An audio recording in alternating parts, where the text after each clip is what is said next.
में एक बार फिर से आपका स्वागत है। क्या आप लोग कभी कुंभ मेले गए हो? अगर नहीं गए हो तो जाइए, इस अवसर को ना जाने दें। आपको तो पता ही होगा कि इस बार कुंभ का मेला प्रयागराज में शुरू हो चुका है, जो कि 26 फरवरी तक चलने वाला है। लेकिन वहाँ जाने से पहले ये तो जान लो कि इस बार का जो कुंभ का मेला लगा है वो पूरे 144 साल बाद लगा है। लेकिन 144 साल बाद ही क्यों और कैसे, जबकि ये तो 12 साल बाद भी लगता है? क्या है इसके पीछे की हिस्ट्री, और इस मेले को महाकुंभ क्यों बोला जाता है, और इस मेले की शुरुआत कैसे हुई थी? आखिर क्यों इसका महत्व हिंदू धर्म में इतना ज़्यादा है? ये सब कुछ आप जानने वाले हैं इस वीडियो में। बस बने रहिए मेरे साथ वीडियो के अंत तक।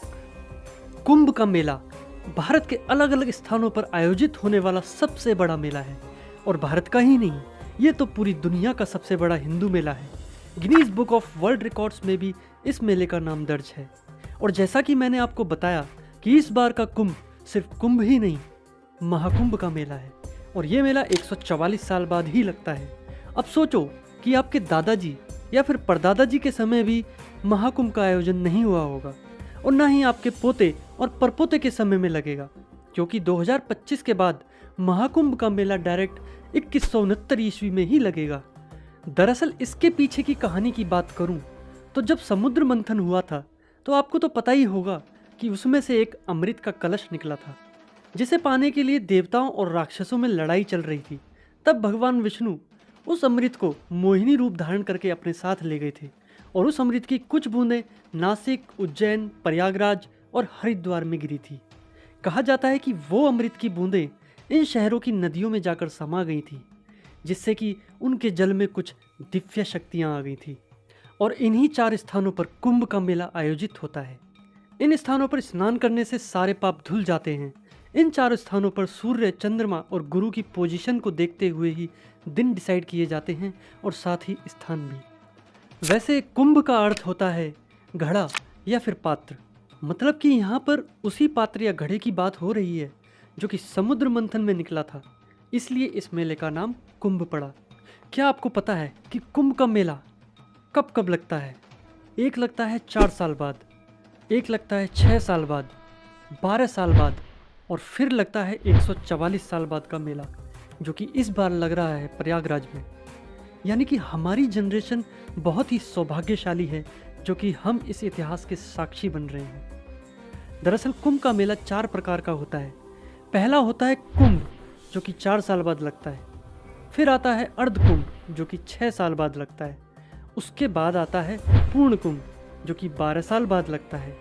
और इसी तरह जब 12 पूर्ण कुंभ पूरे हो जाते हैं, यानी कि 12 × 12 पूरे 144 साल बाद आता है महाकुंभ।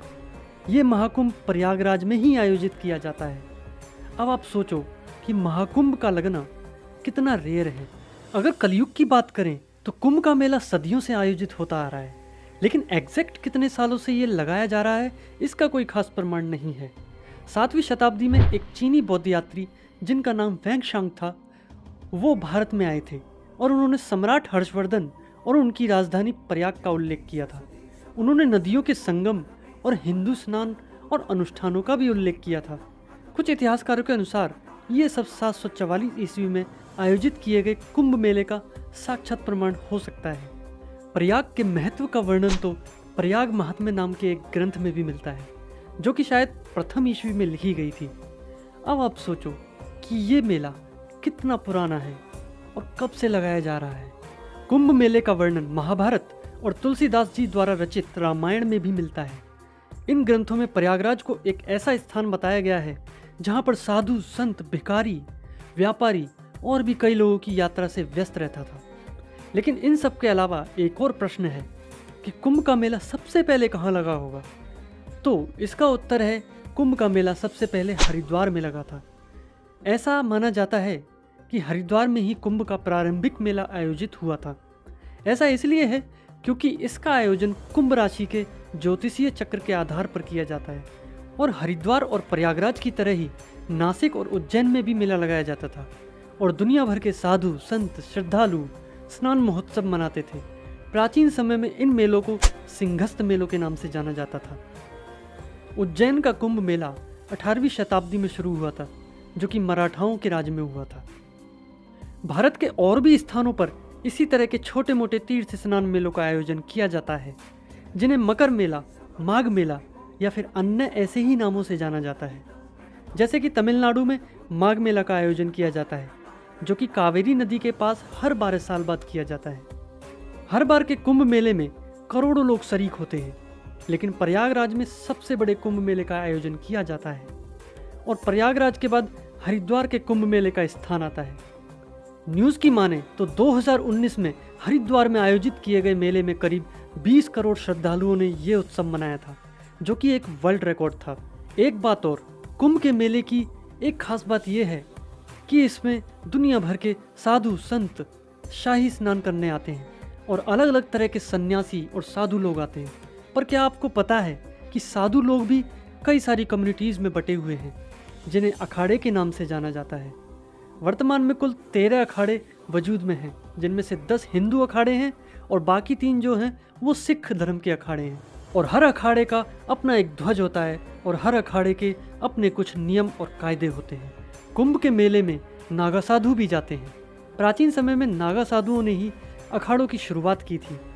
ये लोग योद्धा सन्यासी हुआ करते थे, जो कि बिना कपड़ों के ही युद्ध के क्षेत्र में जाते थे। और आज ये साधु कुंभ के मेले में जरूर जाते हैं और अपनी शान और प्रतिष्ठा को बरकरार रखे हुए हैं। तो ये था कुंभ मेले और साधुओं से जुड़ा हुआ एक रोचक इतिहास। दोस्तों, हमारा सनातन धर्म बहुत ही अतुल्य है और अब तो आपको पता चल ही गया होगा कि महाकुंभ मेले का इतना महत्व क्यों है। तो जाइए, आप भी प्रयागराज के इस धार्मिक मेले का हिस्सा बनिए। चैनल को सब्सक्राइब करें और वीडियो को शेयर करें। मिलता हूँ अगली वीडियो में, तब तक के लिए जय श्री राम। ओम नमः शिवाय।